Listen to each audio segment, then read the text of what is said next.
All right, it's just after 8 o'clock Friday morning, and this is the time where we talk with our local restaurateurs and chefs about their history, their menu items, their signature dishes. It's Friday Foodies, and pickleball and breweries have really increased in popularity over the past decade, 15 years. And we've got a really cool new brewery that is opening up in Columbia. Trail Stop Brewery is at the corner of Scott and Nifong. And it's a brewery, it's pickleball, and my good friend, his pizza. Bill Kinney is with us, and his chef Andrew Welch. Guys, thanks for coming in. Hey, thanks for having us, Mo. You know, Bill, I've known you over the years. When you get a hold of something, you take it to the nth. You became a master woodcrafter, made a guitar. I know, you just really dive deep into it, and it looks like brewery is the.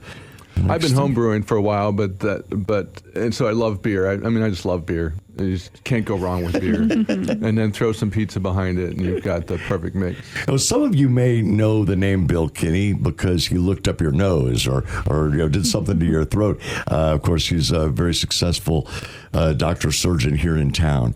So do people come out and say, "Oh yeah, hey, you worked on my nose"? That they do. It's fun to kind of reconnect with patients that I've taken care of, because really it was almost 30 years now that I've been a physician. It's 28 in Columbia, and you touch a lot of lives during that time. It's really been kind of fun to see that. Pickleball and beer. We know why beer, but pickleball. What led you to that? Oh, I needed people to drink more beer. That's right. That makes sense. I actually haven't played pickleball. But I knew it was popular, and it just kind of fit with what we were trying to do in that location. It is insanely popular, and it's, from personal experience, I know that there can't be enough pickleball courts in Columbia, apparently, for the public that wants it. And we have our players that just want to learn. We have our players that will critique your court and tell you what could be better about it. Sure. So it's all sorts of levels, which is fun to see too. The location is at Scott Boulevard and Nifong, and I tell people about this all the time, and they say, wait a second, next to the gas station? It's like, no, it's kind of across the street from the gas station. It's an interesting location. How'd you find it? Well, I've been driving that roundabout for years and knew that something had to be done in that location. And that particular lot comes with some baggage. It was a filled lot, uncontrolled fill. Nobody really wanted to touch it. You can't really build on uncontrolled fill. There's risk of settling and so forth. And so I kept looking at it. I got some soil testing done, and then it came down to either I buy it or it becomes another storage mart. Or storage unit system. And I'm like, that's what we need. We can't have more storage units. Okay. So I stepped up and bought it, and then that kind of took us down the next road. But it's been 5 years probably in various iterations of what I'm trying to do. And obviously, Trail Stop is the connection with the Trailhead, which is right there. Is it J. Dick's?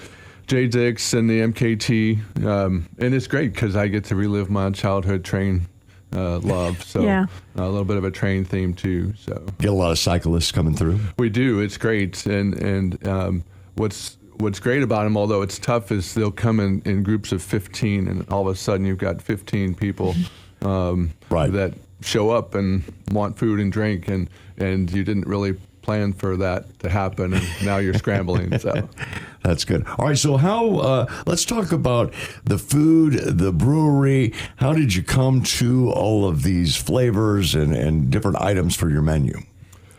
I'll let Andrew discuss menu stuff. What brought us together was really just word of mouth about what Andrew was doing up in Marceline. Okay. And my business partner literally just calling him up and saying, "Hey, would you like to open a second location in Columbia?" And then we've just built from there. Okay. Andrew, pull up the microphone here real quick. My wife actually thought the email was spam. When it first came through. What's going on? This looks like what is this, a scam or is it me spam? Off. That's pretty great. So you were working in Marceline. What were you doing there? Well, my wife and I have always been in the restaurant industry. Herself in the front of the house. I've always been a chef, gone to school, culinary school for it. and we wanted to get out of Illinois, and we found Marceline. And we put our talents together and bought a little place up there and opened a restaurant about 3 years ago. All right. And so, yeah, we've always been about doing things different. We're talking with Bill Kinney and Andrew Welsh of Trail Stop Brewery, and we're going to get into the menu items because Stacy had dinner there last night. Yes. I ate there a couple weeks ago, and we're going to talk a little bit about what you're serving and about the beer selection at Trail Stop Brewery because it's pretty unique. Continuing Friday Foodies, we're talking with Bill Kinney and Andrew Welsh from the Trail Stop Brewery. Andrew, let's talk a little food here because the menu over at Trail Stop Brewery is pretty impressive, and we've been talking about the creativity of naming some of those items. Some of the names of them are very creative. Yeah. My wife and I put the names of those things together 3 years ago. So we run the same menu in Marceline, all based on being different and unique from everybody else. And when we were asked by the docs to join them in this venture, we did some research first and found out Columbia is quite the pizza town. Yeah, There's a lot of pizza down there. Yeah. It is. And in that research, we found that there's only one other place that does the Napolitano-style pizza here. Okay.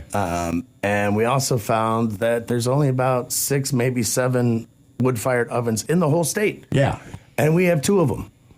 So we were like, we could be different. We can do our thing down there. And so that was a big yes. So wood fire pizzas. Right, wood-fired pizzas and Napolitano style. So that's the authentic Italian style. How did you come to all the Chicago style things you've got on here as well? Well, we're both from Chicago. Oh, okay. And so the Italian beef, Yeah. very soon coming, we're going to be doing the authentic deep dish style pizza from Chicago, probably in the next couple of weeks. So the menu is still evolving. Still as it goes evolving. on. In fact, we are in the process right now of updating, changing, and things like that. So in 2 weeks, we'll have a couple new appetizer additions.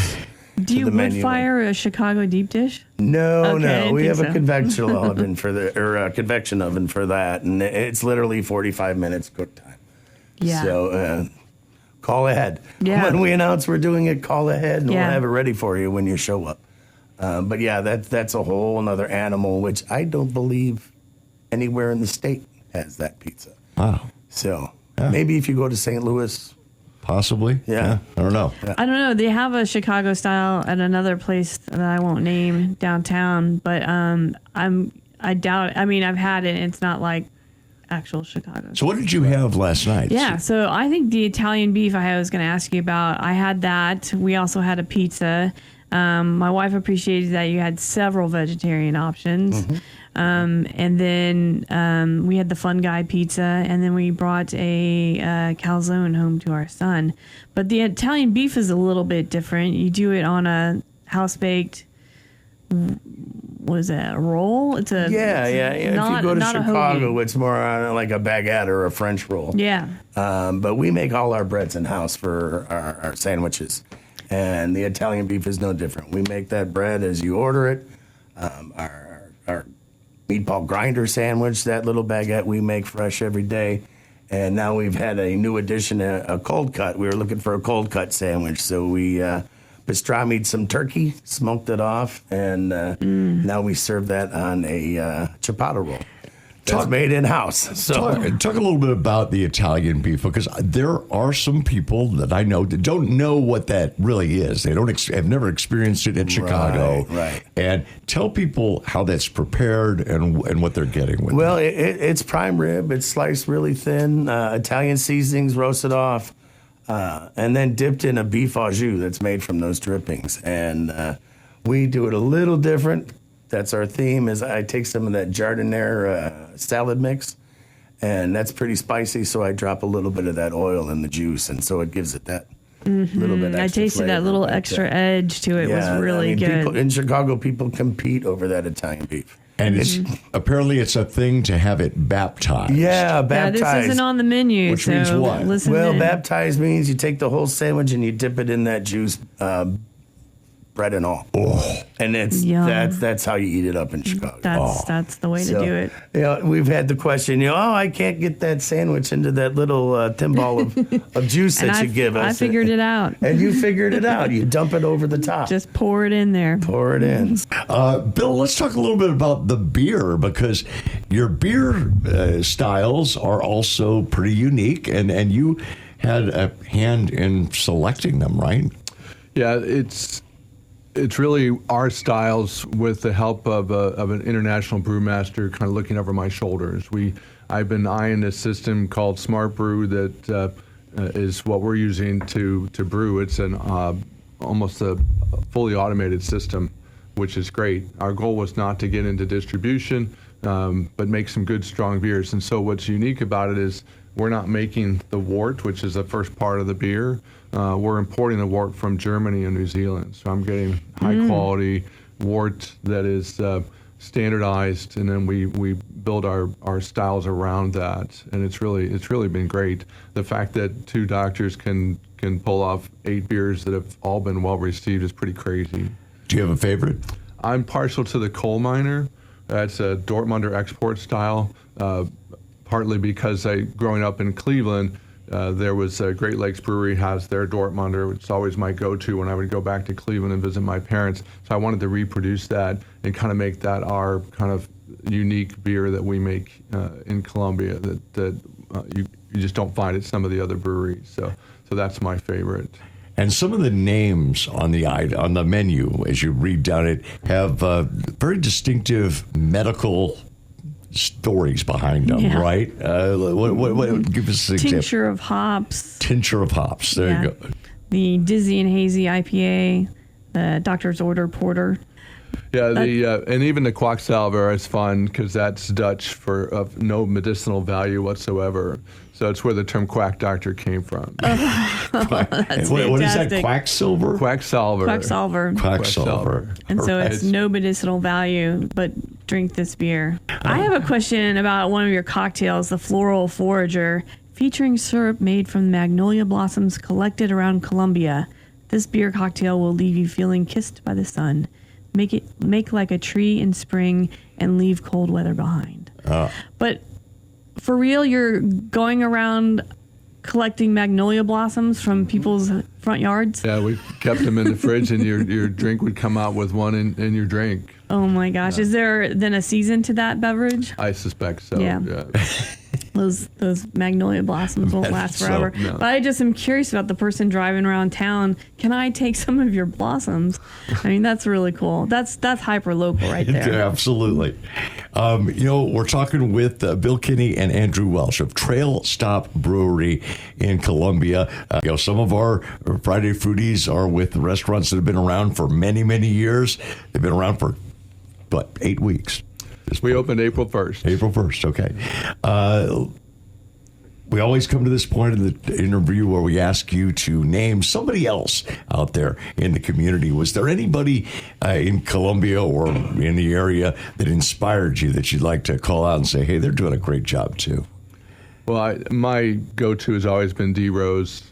I think what David's done has been great. I think their service is great, and it was always my weekly Wednesday night. I play a lot of indoor soccer, and we always end up there. And as much as my wife's going to hate this, that's where we got engaged. Yeah, D. Rose. D. Rose. All right. Nice. Well, we've had David on the show. He and D. Rose has been on Friday Foodies as well before. So always good to hear from. And Dave's a great guy, and it's a great restaurant as well. Andrew, you got anybody that's influenced you, or I'm going to pull the microphone over to you there. Well, I'll tell you, I've only been in town for about 3 months and haven't been a whole lot of places, but I'll tell you, some of the best food that I've had in this town is Belly. Oh, yes. Belly, there's a young chef over there that is just doing some incredible things. The sandwiches are really good at lunch, but go there for dinner. They do a fantastic little small plate dinner kind of deal there. Outstanding. All right. Bill, Andrew, thanks for joining us for Friday Foodies. Great talking with you, and best of luck with Trail Stop Brewery.